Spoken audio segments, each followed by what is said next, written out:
Good evening. How are you?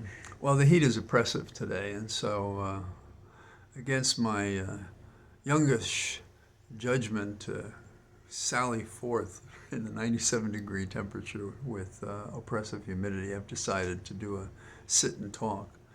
And of all the issues that there are, there's only one that really I think matters right now, and it is the debate tomorrow. Despite the fact that we have hypothesized the debate to death, but I don't think anybody has answered the question.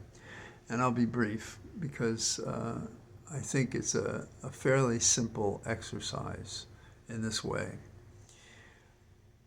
Trump is not relevant to the debate, number one. Take that as a premise. Whatever he does, one should keep in mind that you're watching a clown and a liar and a person who will say anything to get elected. So what are we looking for tomorrow? What we're looking for is Biden. What is it in his soul, in his person, that makes him, at his age, want to be president? How many people would have the energy to do in a week what he does? Who could show the results he has, given the many variables he has to deal with? But he has an ultimate challenge tomorrow. And the challenge is to show the way, the path forward. It's not enough to say, I've prepared this or that, or I feel this or that way about a variety, a bundle of issues. One has to say, what is America going to be about? What is our adventure? When I was younger, they used to talk about the Turner thesis, which was, what will America do when all the frontiers have been met, overcome, and become past? And the answer became New Frontier. That's what Jack Kennedy was about. The New Frontier was going to address a variety of things. We were going to go to the moon. We were going to take care of discrimination. We were going to educate people. We were going to give people hope and a mission and things to do. That's what we need. We need a rebirth or a new birth of the nation. And Biden's task is not just to point out that it's unseemly to have to be on a stage with a criminal that has no business running for the president.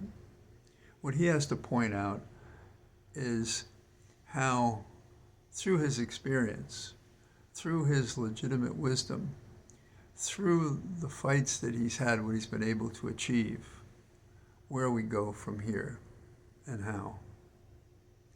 There are those in America who will never agree with us, and we just have to outvote them. I was a local party chair at different times, Democratic Party, of course, and we had an election, and some people didn't think one group should have anything to say in the election. And I said, no, they have every right to say things in the election, but we also have every right to outvote them. And we did, because we chose a path that was correct, our cause was good, and we succeeded. Now this floats away and diminishes in time in terms of significance. But what we're looking for tomorrow is we're looking for the hard truth that we'll never hear from Trump. We're looking for the analysis and the prospect of what we can do about our problems presently before us, and what is the way to the future to infuse a dedication among men and women, young and old, to care about the nation, to care about each other, and to take joy in government. Hubert Humphrey, during the worst period, I think, in my early history,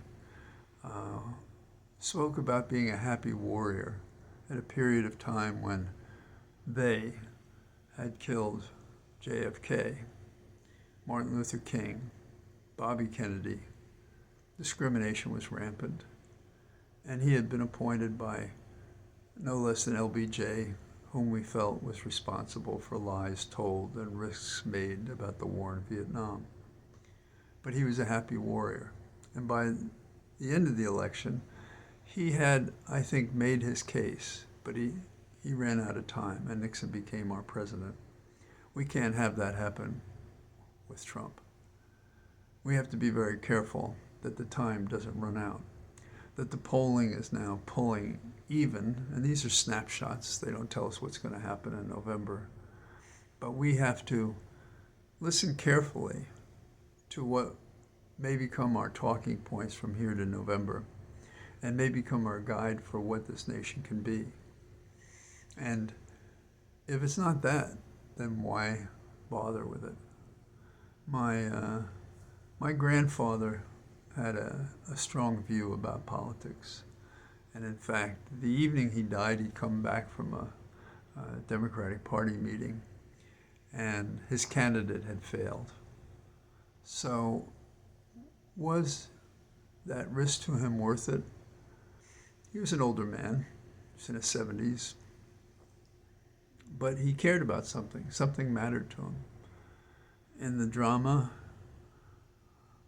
the opera, the poetry that is life, if you're not doing something that matters, you're just taking up space. Biden has not taken up space. Everybody focuses on his age, and ageism is much a problem as race discrimination, religious discrimination, all the various things we claim we oppose but that we indulge in. Those things have got to be behind us. We have a whole planet to save. We have women who are under attack. We have poor people that are going hungry and without shelter. We have wars around the world that we're being tempted to get even deeper in. These are big problems. We need a leader who cares about this agenda, about the definition of what America is. And so, these are my thoughts. Listen to the speech tomorrow, all 90 minutes, because you can't count on faithful recreation by excerpts when not just media, but those with an interest choose things that were said to repeat endlessly. And I'm grateful for those of you who join me in these talks, thinking out loud about what matters. And I think that we can make a difference for America. After all, if it was easy, anybody could do it. Thank you. I hope tomorrow the weather's better, and we'll probably talk after well, maybe not after the debate tomorrow, but certainly by Friday. All the best. Bye-bye.